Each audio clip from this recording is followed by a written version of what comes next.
Hi, and welcome to the Cosmic Prayer with our new intro there, which I love. I enjoyed making that.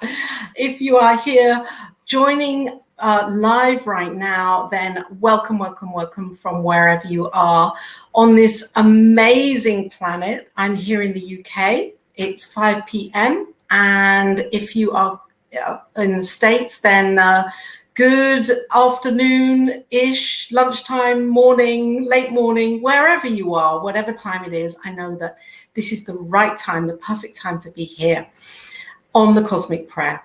Yes, joining us today, we have an incredible guest who I just love and is such an inspiration for me because he is a spiritual practitioner, licensed spiritual practitioner, and in his senior year of ministerial education, studying with the Florida campus in the States, CSL Florida campus. Hi, Wayne. Great to be with you here today. And no, Wayne isn't the guest. I was just saying hello to Wayne. So I got sidetracked there. So our guest today is a real inspiration because he has taken amazing strides and steps to create with others, to create a focus online virtual focus ministry that is doing such great things with the community that they are collaboratively bringing together. This is it, Soul Evolution Collaborative. And so I'm just excited to be with Chris Lahiff, who has been on the show a couple of times, and especially with the first birthday, and came on a few months before that. So let's welcome Chris here to the Cosmic Prayer today. Hi, Chris. It's so good to be here with you. Thank you for coming on to the show and being the super guest today. Absolutely. Thank you for having me. And yeah, thanks for the elevation to super guest. I Oh, on. Super duper guest. Fantastic. Oh, it's just wonderful to have this conversation with you because I know that we study together and we've been in class a lot together. And this, for me, this is a real treat because we actually get to sit and have a conversation about your beliefs and your understanding of prayer and what prayer really means for you. And so if you're ready to explore and delve in, then yeah, let's do it. Yes. Yes. So what does prayer mean for you? Let's start with that question. And of course, you know, that can be whatever it means for you, because for everybody it is an individual experience or understanding. And so I'm just excited to hear what that means for you.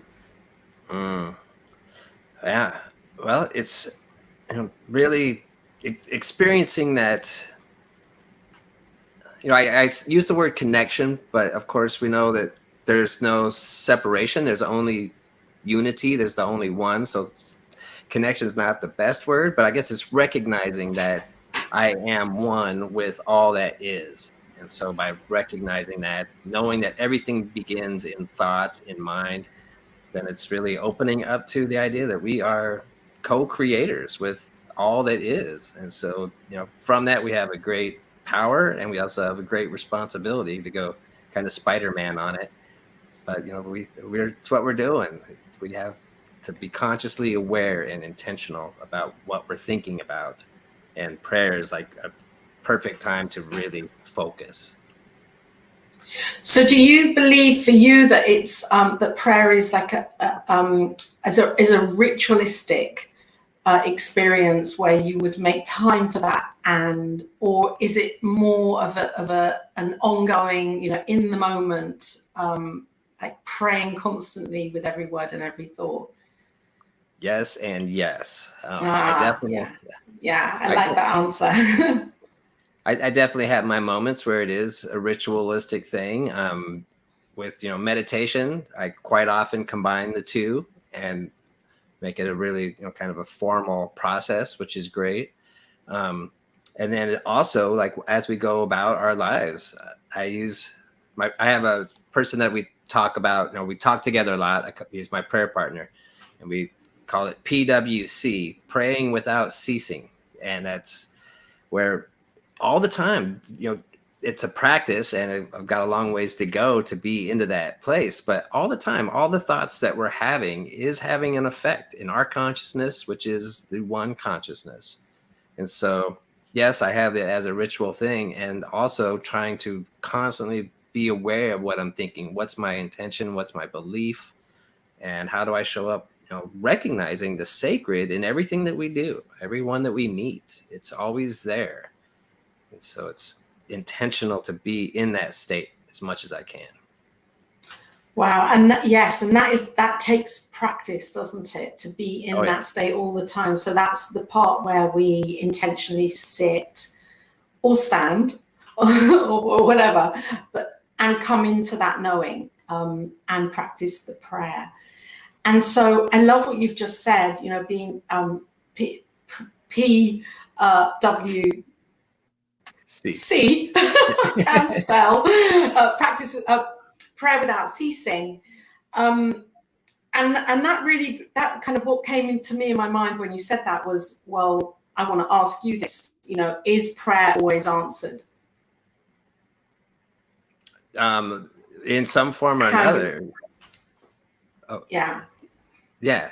What I heard you say was, is prayer always answered? Is prayer always answered? Because I know we're asked that question a lot, aren't we, as practitioners, and in ministerial education, we come across that question: is prayer always answered?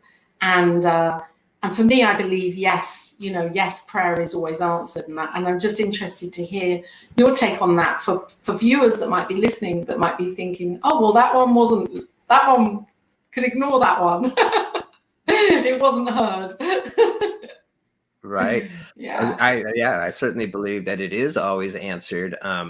Just sometimes it's answered in a way that maybe wasn't exactly what we were expecting. Maybe not, in the way that we have asked for, but there is a deeper intelligence of which we're a part of. And so, yeah, our thoughts are always manifesting. And there's so many different things to take into consideration too. We are in this collective together.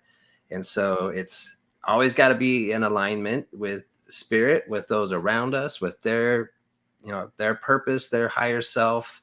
There's a lot of factors. And so, yeah, I think absolutely it's always answered. Our thoughts are responded to, prayers answered. Just might not always look the same or look the way that we expect it to, which, something that I always like to include is like this or something better, just knowing that there's a higher purpose, a higher intelligence that knows better than my human thinking mind might.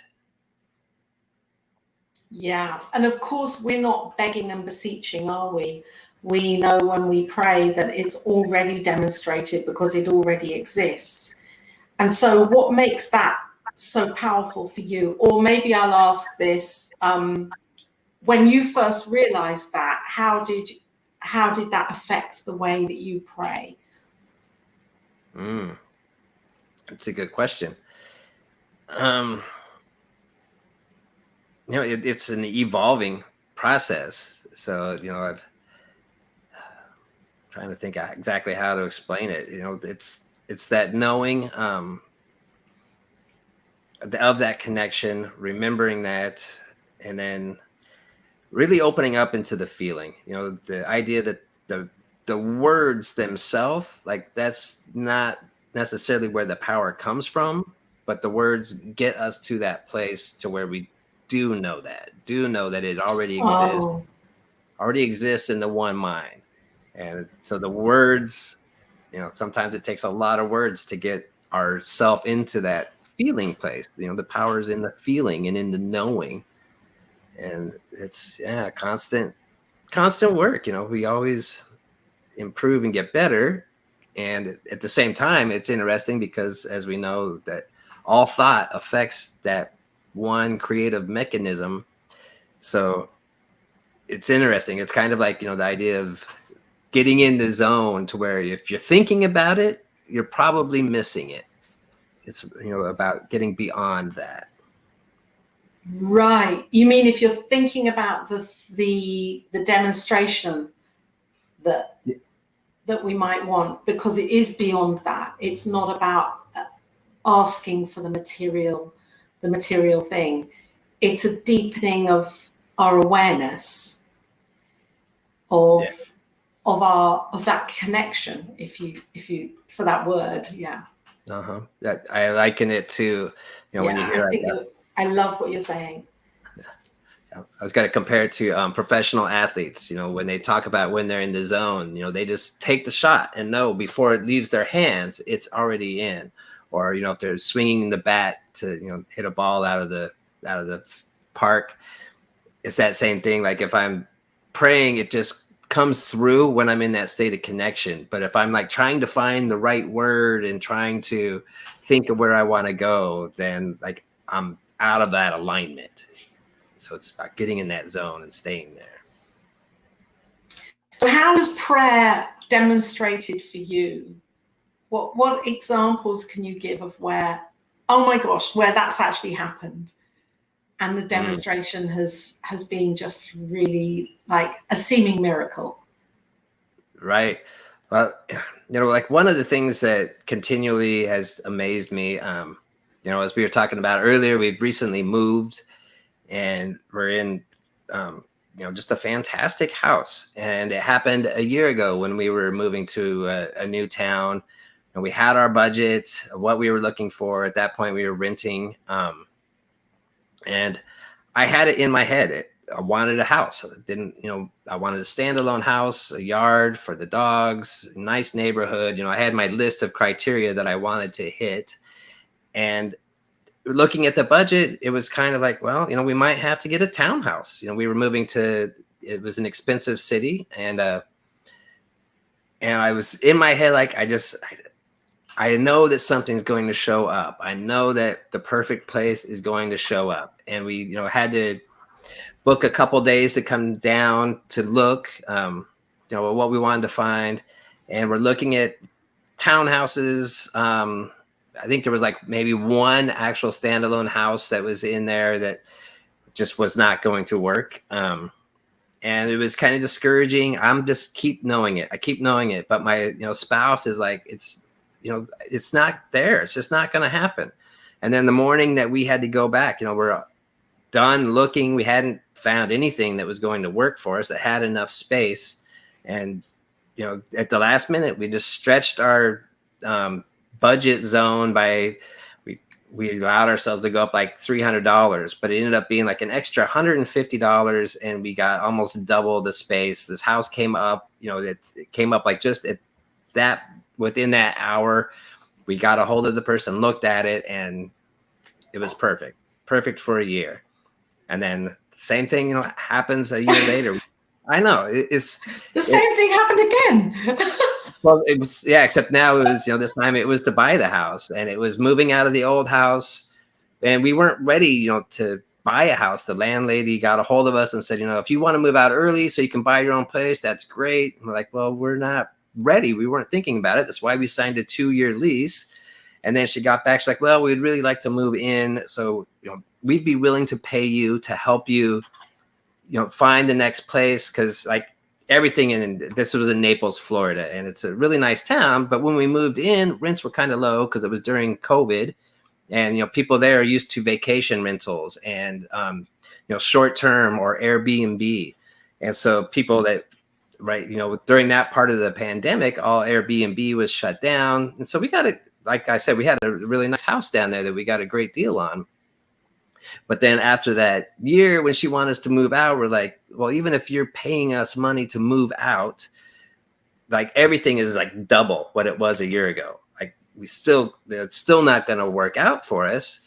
But then we started like, well, wait a minute, maybe if we take this money and use it as, broadened our area that we were wanting to live in, opened it up, and then we were able to turn that into now owning a house. We just bought the house, and now we're going to be settled down for, we figured, at least 10 years until my son gets through high school, because that was my daughter's thing. We've moved around a lot since 2012. And so it's been hard on, it's hard on children to move. And so that was my daughter's wish, is like, yeah, it's cool, let's move, but I want it to be somewhere permanent this time. Because we were still looking at, do we want to keep them in the same school down there, or what do we want to do? And that was, my daughter's one wish, is let's settle down. Like, okay. So we looked around, and you have to, up here, like the market right now, the real estate is absolutely crazy. And so, we found out the house that we're in, it went on the market that morning, and we had the offer in that afternoon, because that's how quick everything has to move down here. It's crazy. Oh my word. I mean, I'm still in the first story. And then you moved again, and this whole thing happened. And as I was listening to you, I know you're in ministerial, and I know you're an amazing minister, But I was thinking, have you ever thought about being an estate agent? Because it's like you really can demonstrate these amazing situations with houses, and wow, incredible. And what I love about the first example that you were giving is that when you decided to increase your budget, even like you took that leap of faith without knowing how that would be possible, Spirit met you halfway. Exactly. Yeah, and exactly. said, yeah, this is a done deal. It's like I think this is such a powerful thing, and maybe you can talk about this, because from a broader perspective, it's where faith comes in with the prayer. That often with a prayer, we're then being given an opportunity to take a leap with that prayer. And that's scary, and we don't do it. And so that's not demonstrating the way it could do, because we're holding back. Oh, yeah, most definitely. Faith is essential. You have to have it. And it's interesting, like right up to that last moment, like it's a little bit of doubt wants to creep in, like maybe not this time. You've managed to get a house everywhere along the way of all these moves. Everyone's been perfect, but this time I don't know, it's looking iffy, and you have to catch yourself when you're there, and know that, okay, it is going to happen, and it is going to happen in the best way, and letting go, because like we talked about earlier, that yes, prayers are always answered, and be prepared that it might not look the way that you were hoping. And so there's a little bit of like, yeah, it is letting go and just having faith that how it unfolds is going to be okay. I know that it's going to be okay.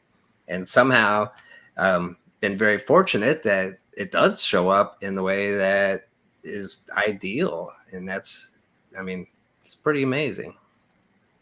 It is amazing. And what I also really love is the way that your daughter's wish there was fulfilled. That was like for me, that's like the bigger thing, that your daughter's feels secure in being in one home now. And it's that happened in the way that it happened. And she now feels she must love it.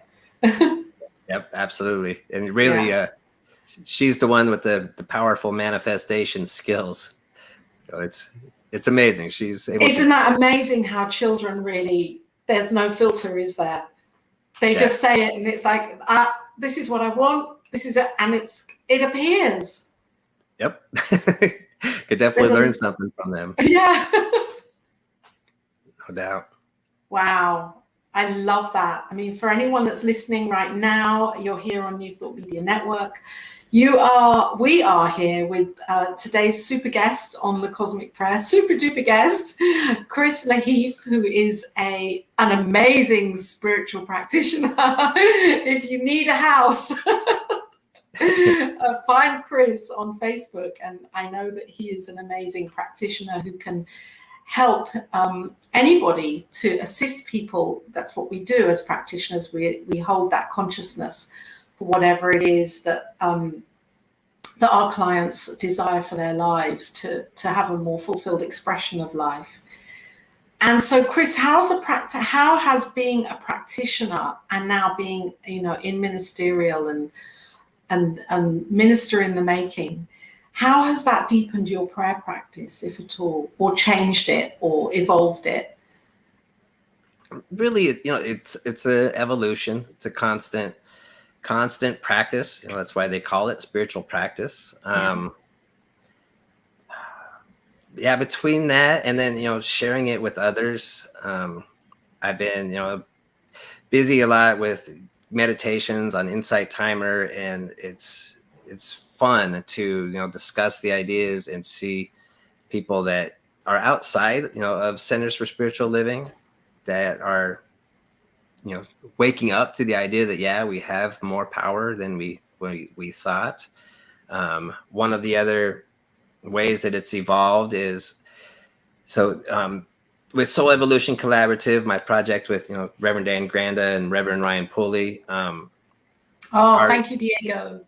Oh, cool, thanks. Yeah, there's your website. It's becoming more and more clear what it is that we're doing, and it's reflected in my individual prayer work, in the meditations that I guide. Is that for the longest time, I think in the science of mind, at least from my experience, there's been a lot of focus on the individual. What are you drawing into your life? What are you wanting to experience? And I feel like we are now waking up to this idea that we have to really put some focus on community, on the global shift. That we've done this long enough that it is definitely time now to move forward. And so it's taking our own, I see Wayne Baldwin just said critical mass and beyond. That's exactly that's exactly what I'm talking about. That it's now taking that belief and faith that, yes, we can absolutely influence the entire globe, but we have to believe it. And I've noticed, like for myself, I had a shift right around the beginning, right before we went into COVID lockdown, March of 2020. I had a shift in myself where I realized, like, I've been working towards this for a long time, but I wasn't quite there yet. There was still part of me, like, that was like, yeah, but can it really happen like in my lifetime? So that's a lot.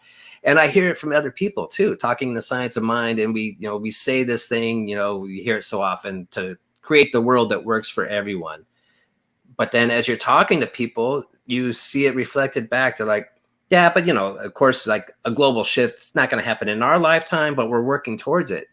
And it dawned on me, like, why not? We have to adjust our faith to believe absolutely it's possible, and absolutely, yes, it's happening, and make that shift to communal prayer. And that's what Soul Evolution Collaborative is really becoming more intentional on and realizing, and it's deepening in me as well what my focus is. So it's fun, very fun.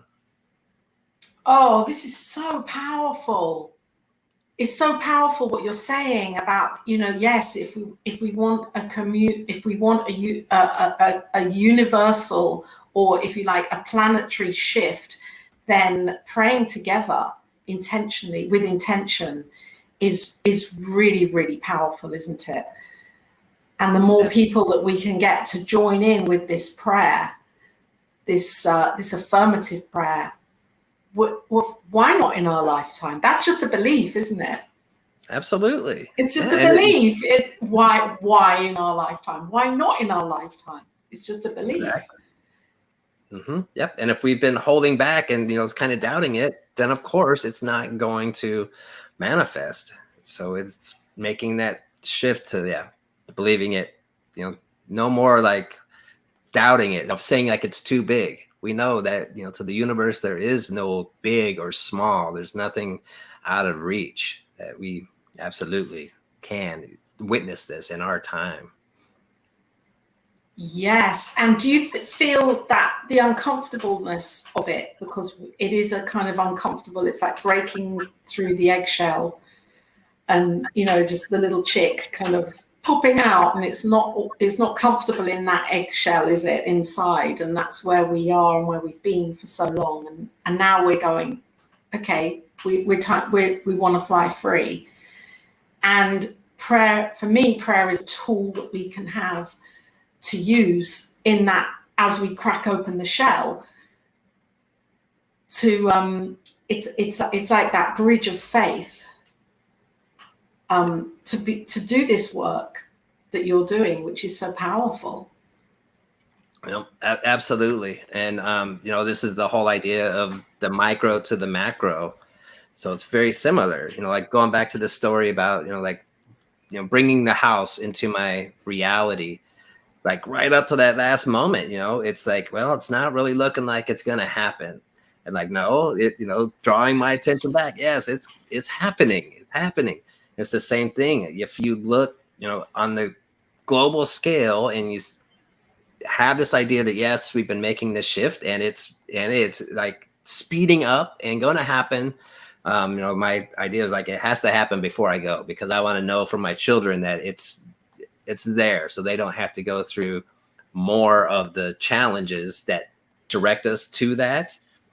And so it's, as we get closer to it, then those doubts come up and things happen in the world that make us like doubt, like, there's no way that this is going to happen, because just look what's going on. Look at the division, look at the suffering and the pain, those, dark night of the soul shadow work that happens. It's there. It happens on the individual level. And so of course it's going to happen on a collective level as well. And so that's where we have to kind of maintain that faith, that knowing, that idea of what this is going to look like, and not be discouraged, not giving up. Yeah. And because, our job is to pierce through that fog. That's what I believe. It's like this fog of mass consciousness, of beliefs that are not necessarily true, that we hold on to because we feel safe there, or we feel it's the norm, or how can we change this, or like, and our work, whether we're a practitioner or not, we're a human being here on this planet. So I see it as a moral obligation. Regardless of whether we practice spirituality for our lives, it's morality of how we're living our lives and how we're treating this planet and how we're treating each other. And I wonder, like, so do your children, are they really interested in in the practices that you choose, like meditation? And because I know you really love meditating, and I've seen you at Orlando CSL giving the meditation before the celebration service, and I've joined in a few times online. And how does this affect your children? Yes and no. There's, they are interested in some, and then a lot of it too, they are bored and they want me to stop talking about it. And it's funny. Yeah. They're just pretty much like anybody. Like, nobody likes to be told what to do or what to think. So a lot of times as I'm trying to, encourage one of them to see an unpleasant event from another angle, it definitely comes back that like they don't want to hear it. They're not there. They're not asking for another way to see it. And so I need to remember that and just be there with empathy.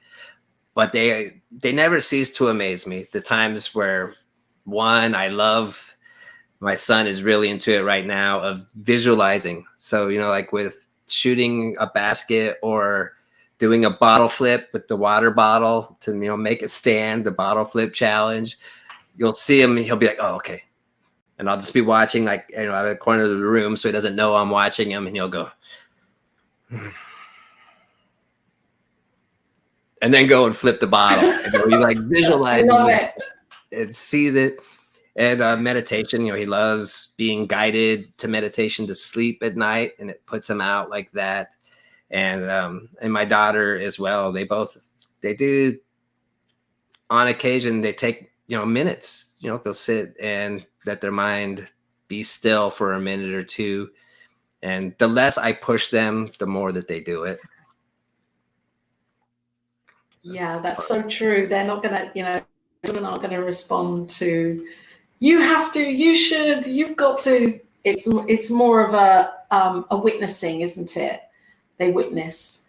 And and I believe, actually, I really believe that even if they protest and resist, that the seeds that we plant before the age of 7, 8, even if they kind of, go way off the scale, and that they never will forget what we've shown them at that young age.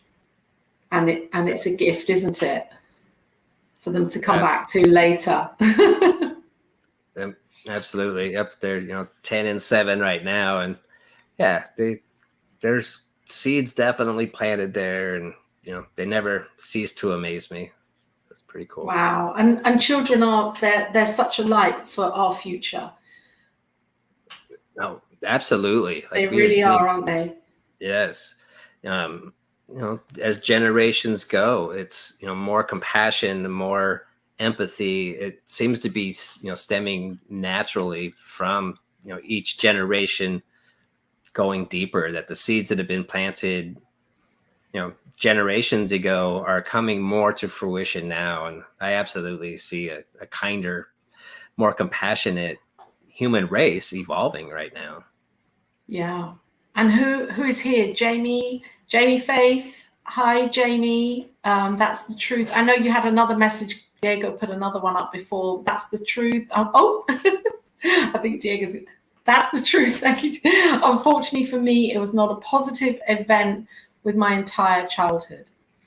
I was watching a video the other day, an amazing woman who is not on this plane anymore, and she was talking about this, about our childhoods not always being positive events. And she, a spiritual teacher, and she just said, get up. And I'm not saying this to you, Jamie. Absolutely, I'm not. I was really shocked when she said it. She just said, look, we've got to let it go, because our childhoods, each of us have come from this place, and it's called childhood. And we have this opportunity to grow and expand when at the time that we're ready, and then to do the work and let it go. And I believe, Jamie, that it's really powerful that you're here. Thank you for being here and sharing that, because we don't always have the experience that we would like to have had when we were children, and it's not always easy. And yet prayer can really help, can't it?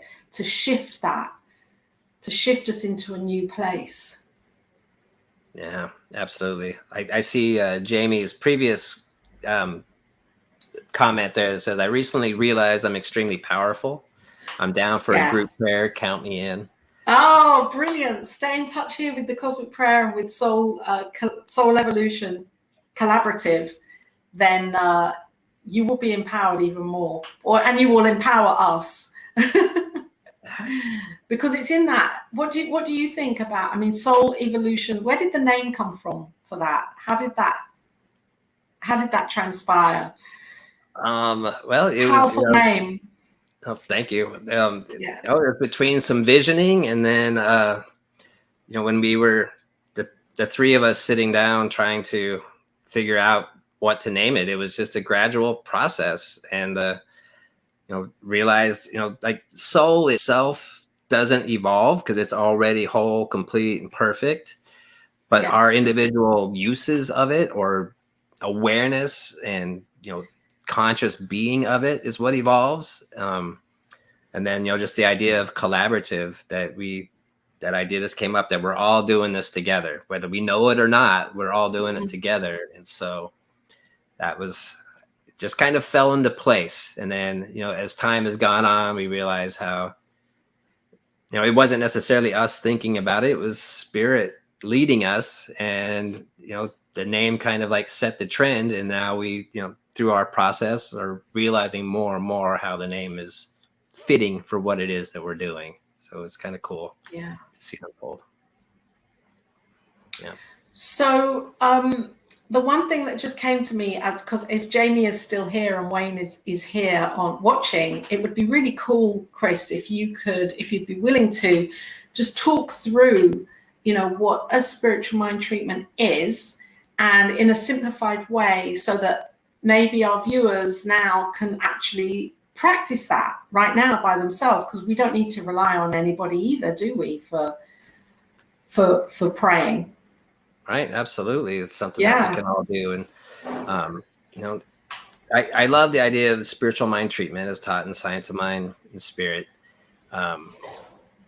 So I'm torn, because I love the 5-step process, and then I also have created an acronym that I do with clients of performance enhancement, which is called BEAR. So I'm torn on which one. I love it. BEAR. Let's go with the BEAR acronym. Let's do something that's very specific to you. I think that would be really cool.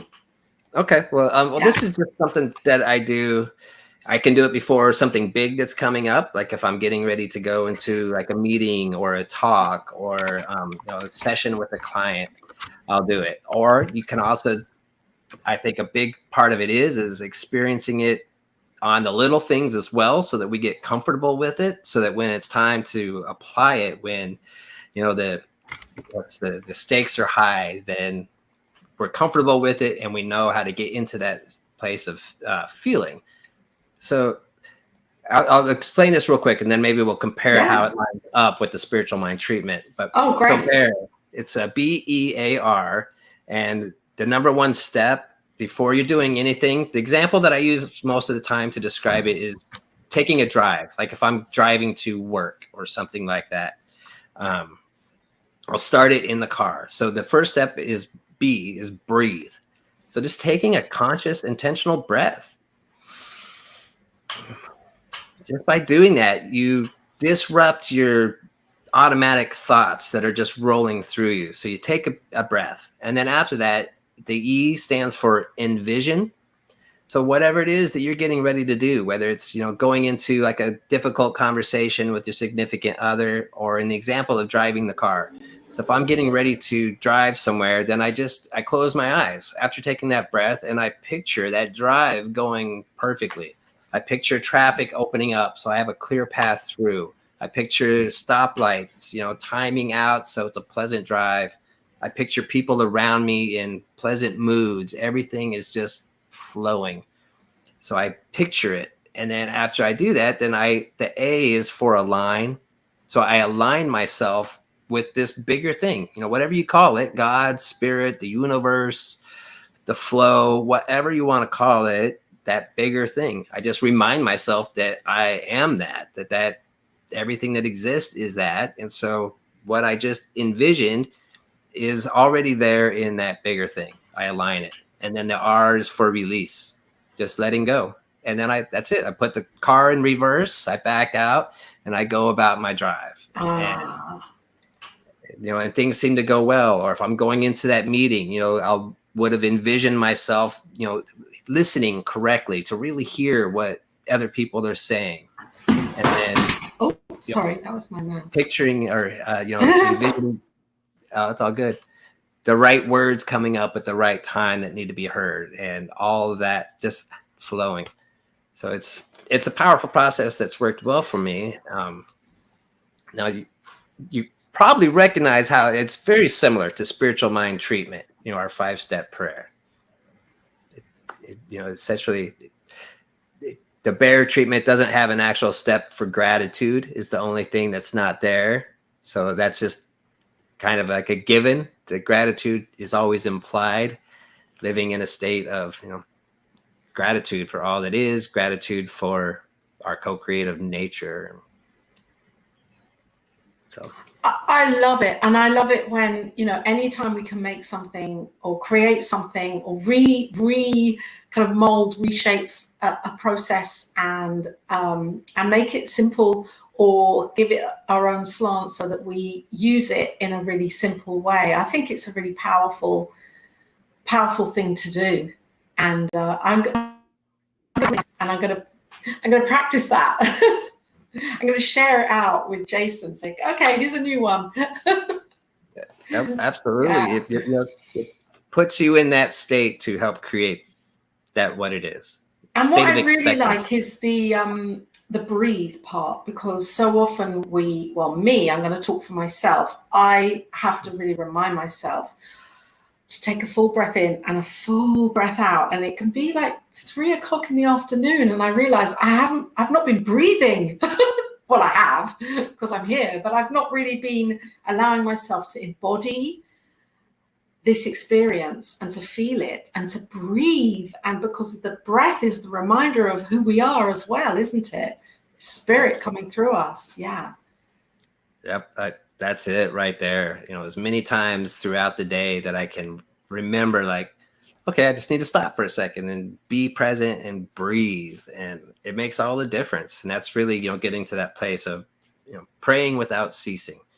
Every time, that you take that intentional breath, it disrupts all of that thing. Like you just feel like the tension you've been carrying in your shoulders and your neck. And you're Yes. going. You got so many things to do.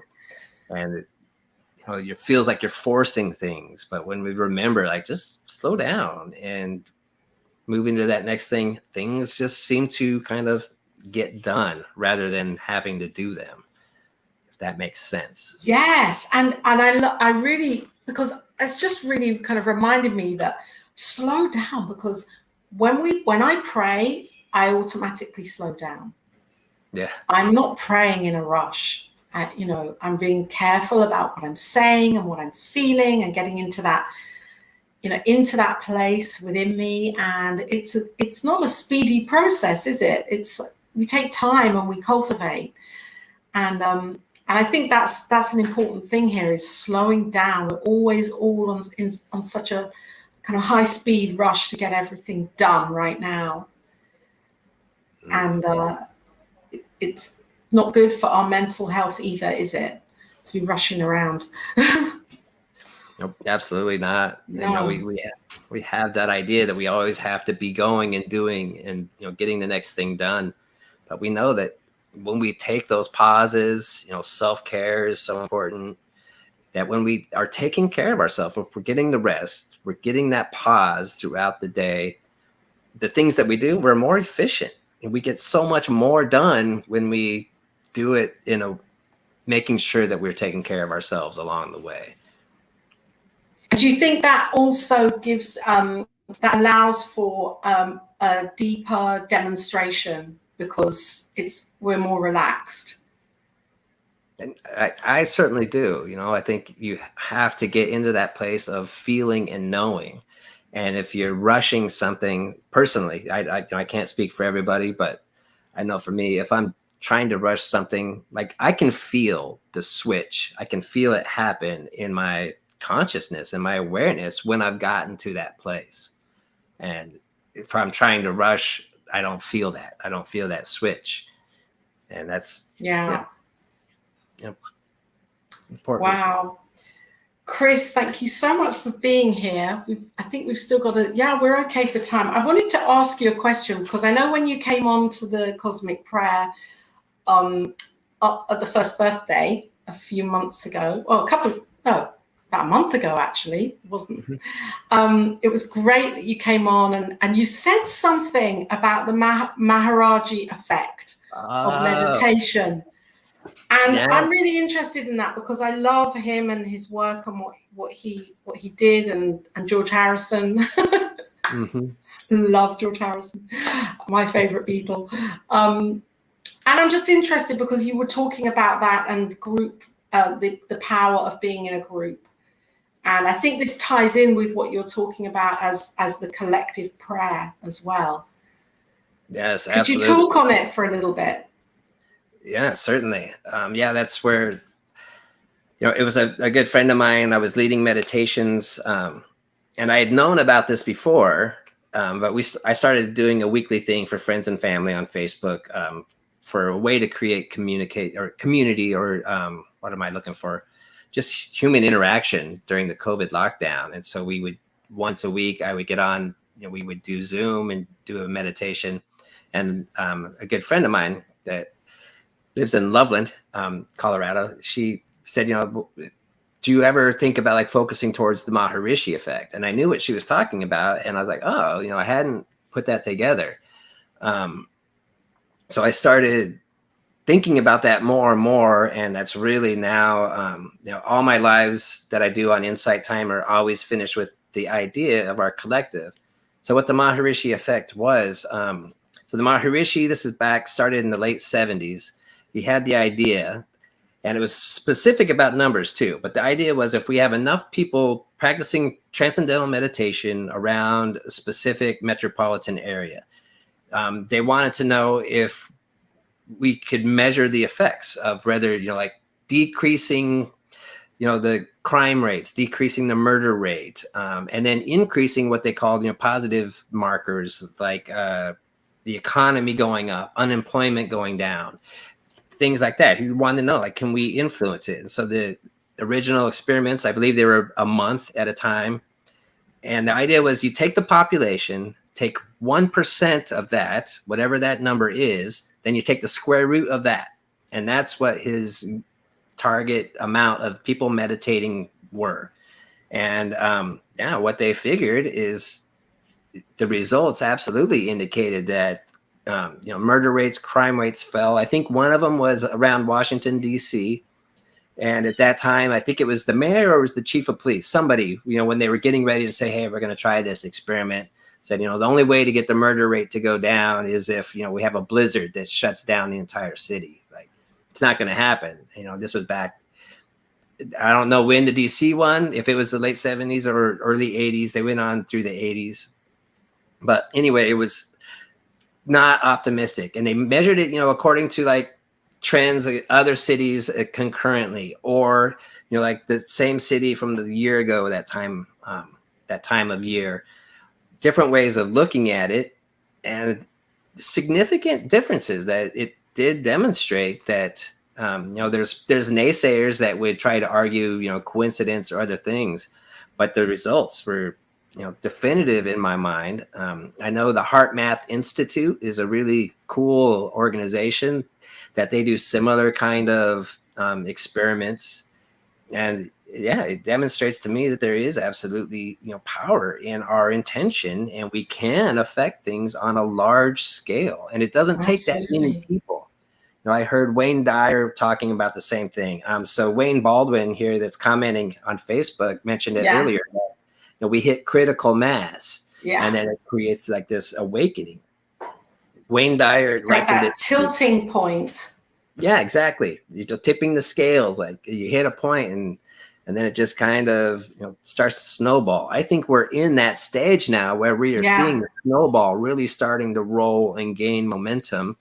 The late Wayne Dyer said what I heard him say it as is like it's the percentage of pi. So when 3.14% of the population, hit that state, then that's the amount. So in the U.S. at that point, 3.14. So how many billions of people are there? What's that of our world? I'm not asking you to work that out right now.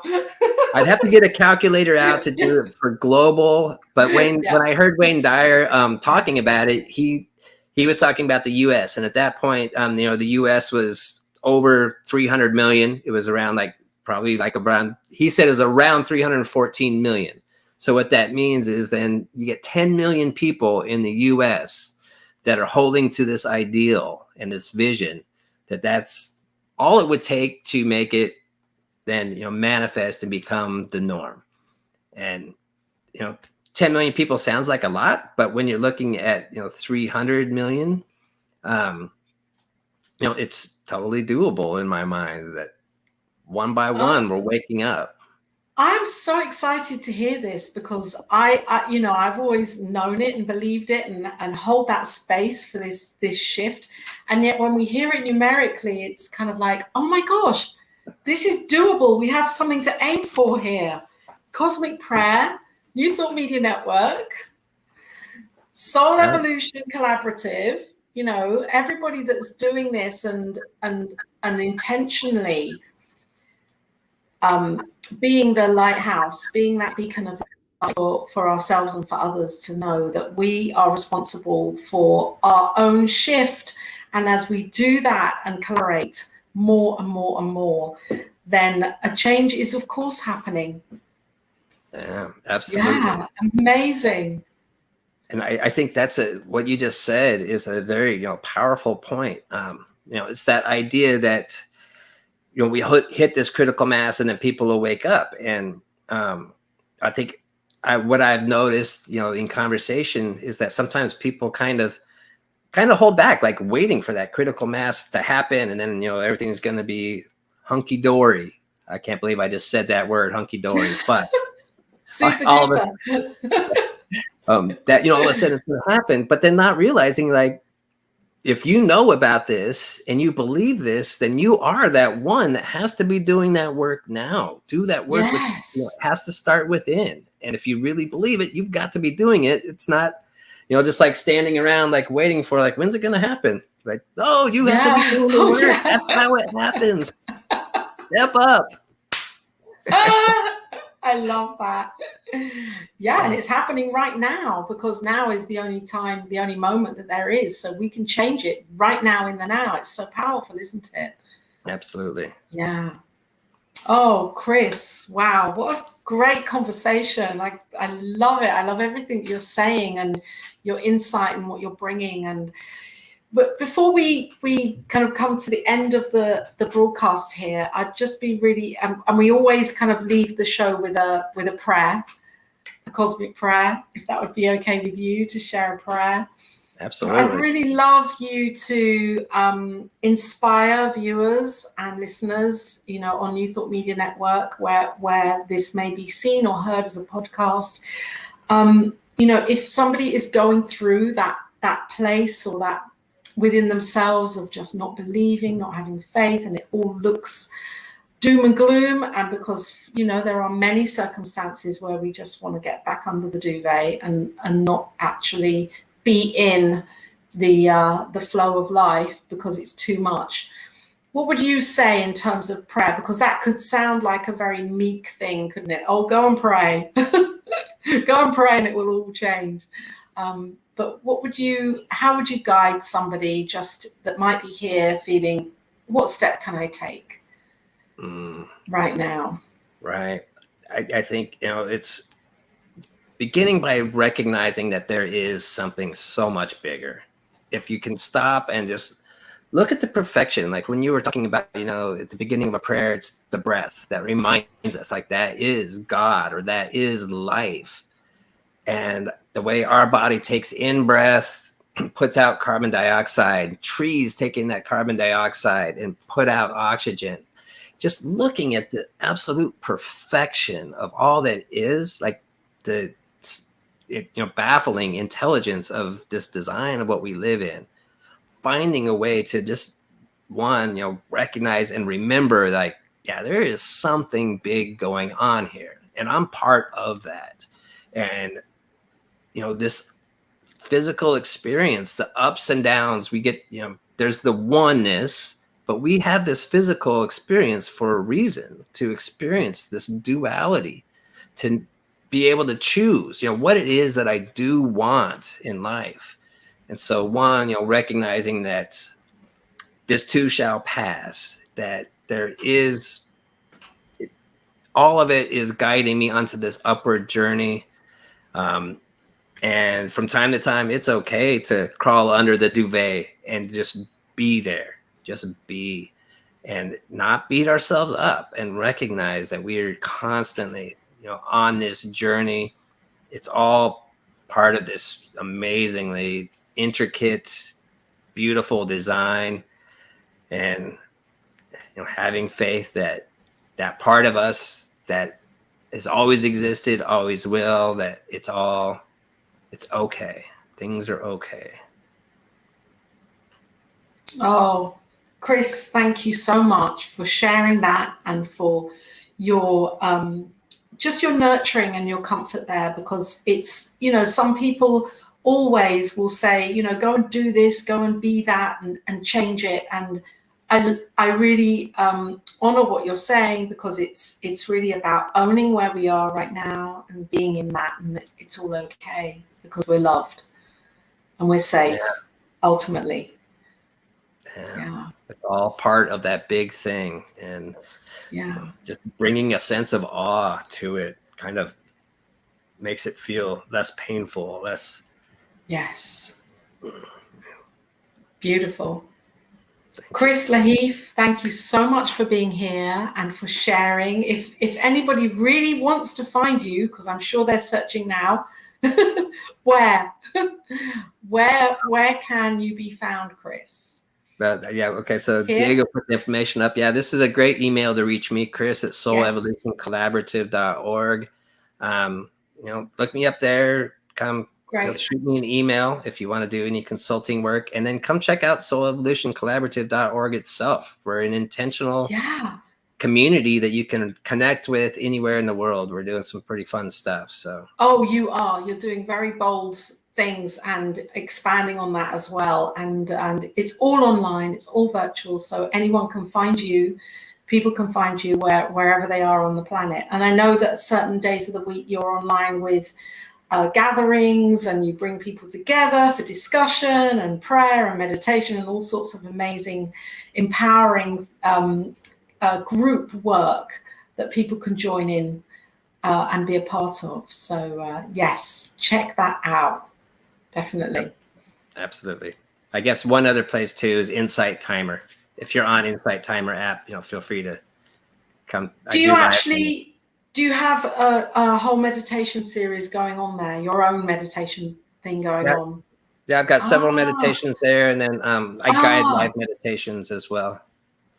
Oh, that's amazing. Wow. That's an app, isn't it, that people can download? Yeah. It's a free meditation app. It's pretty cool. There's over 17 million people that use it. There's over, I think, 13,000 teachers on it right now. So it's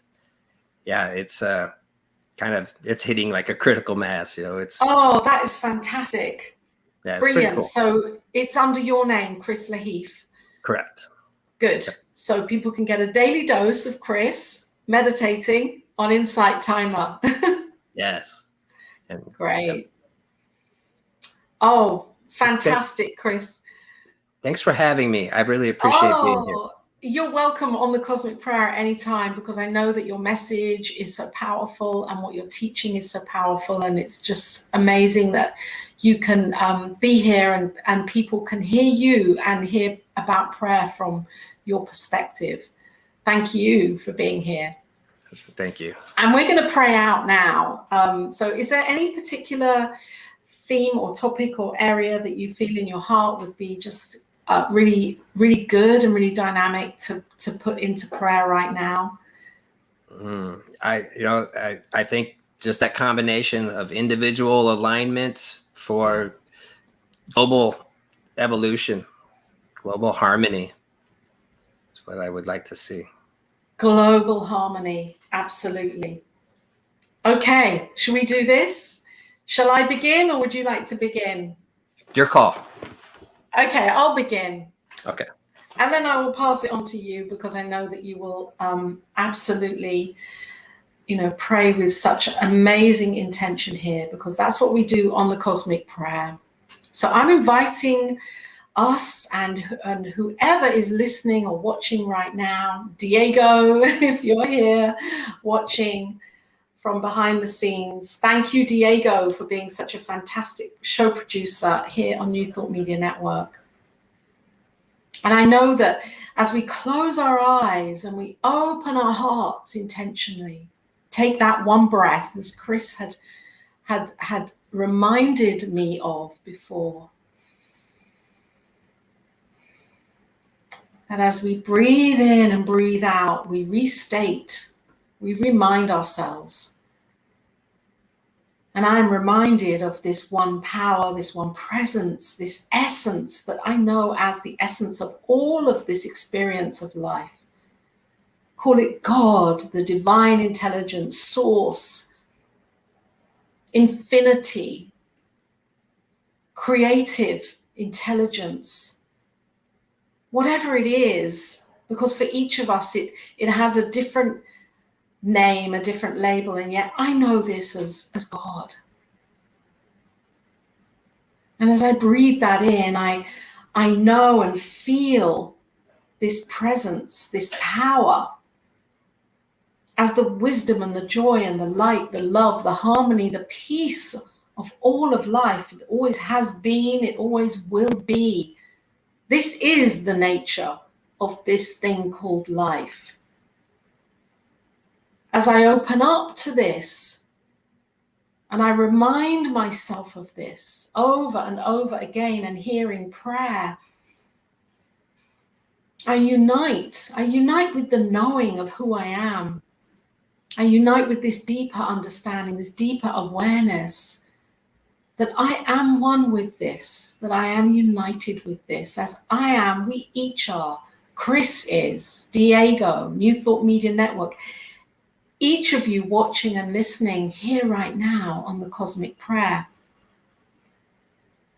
that we get to show up as our one individualized expression of this divine.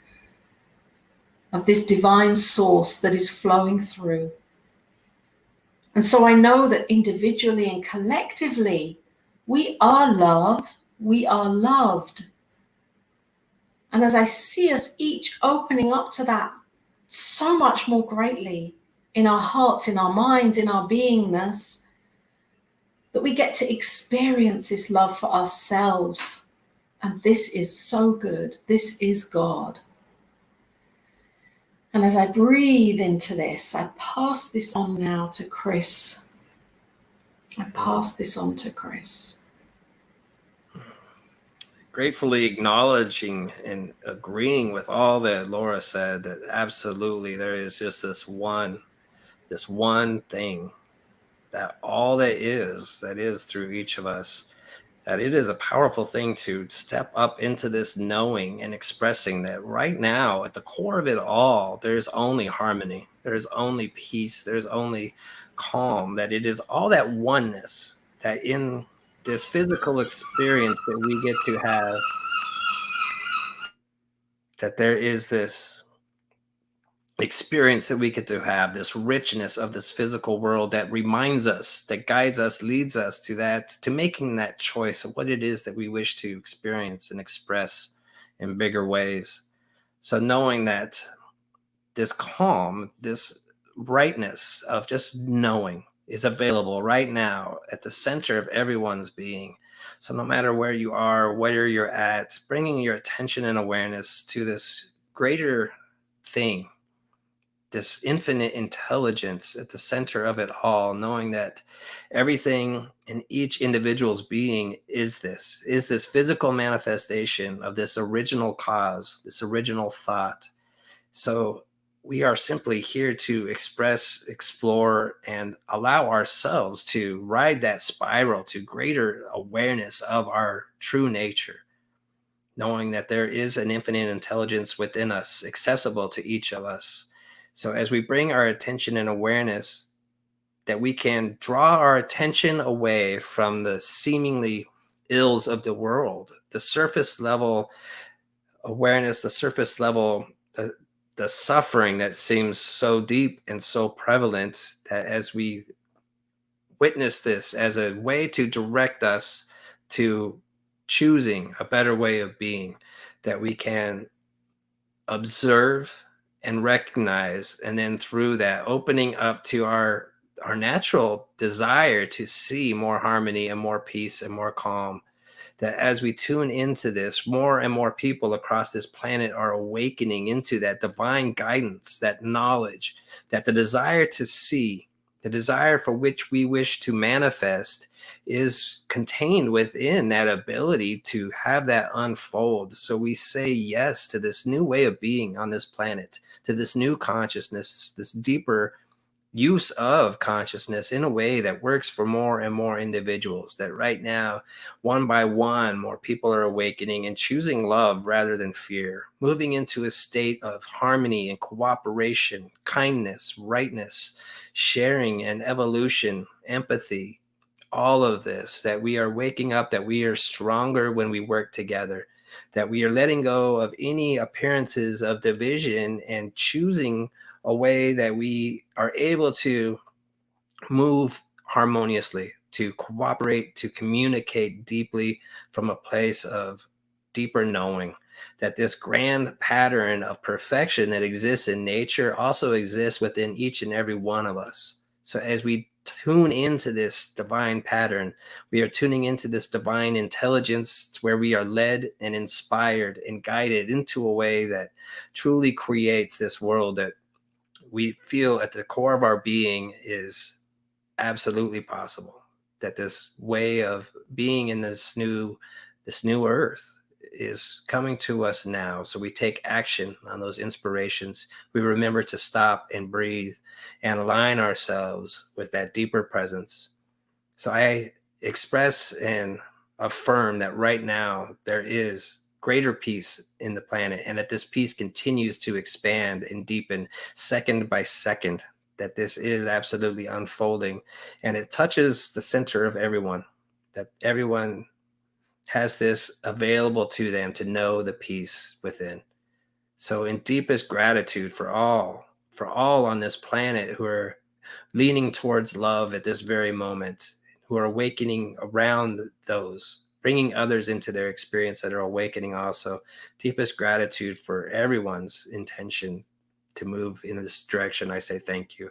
And I say thank you for the creative mechanism of the universe that takes our words and thoughts and unfolds this.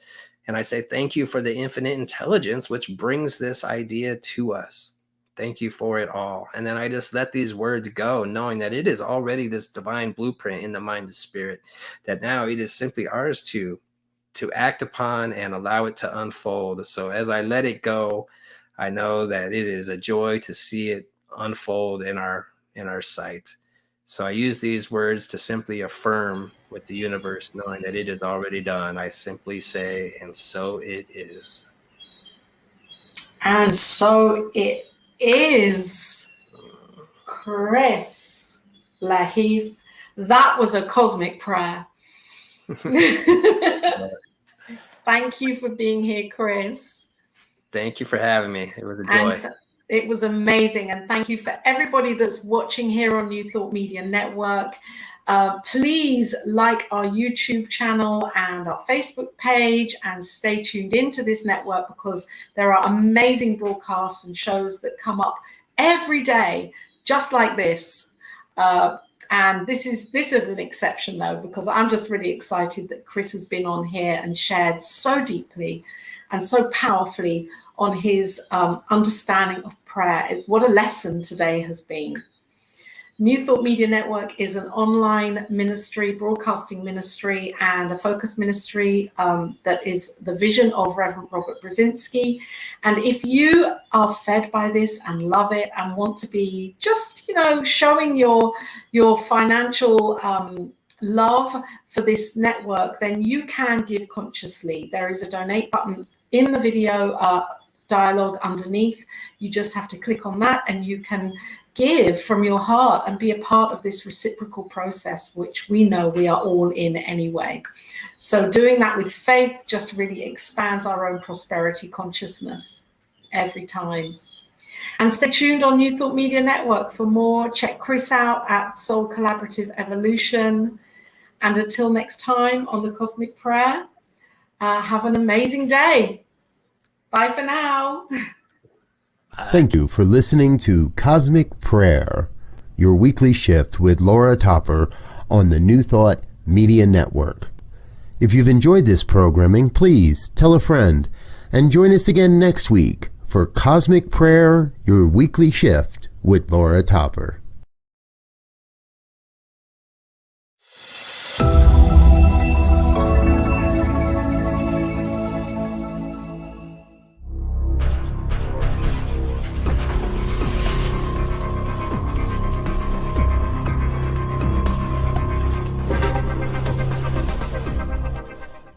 New Thought Media Network. We are a global broadcast network of positive music, media, and entertainment, inspiring humanity's evolution along the journey of enlightenment and creating a world of love, peace, empowerment, and prosperity for all. New Thought Media Network. Positively inspiring.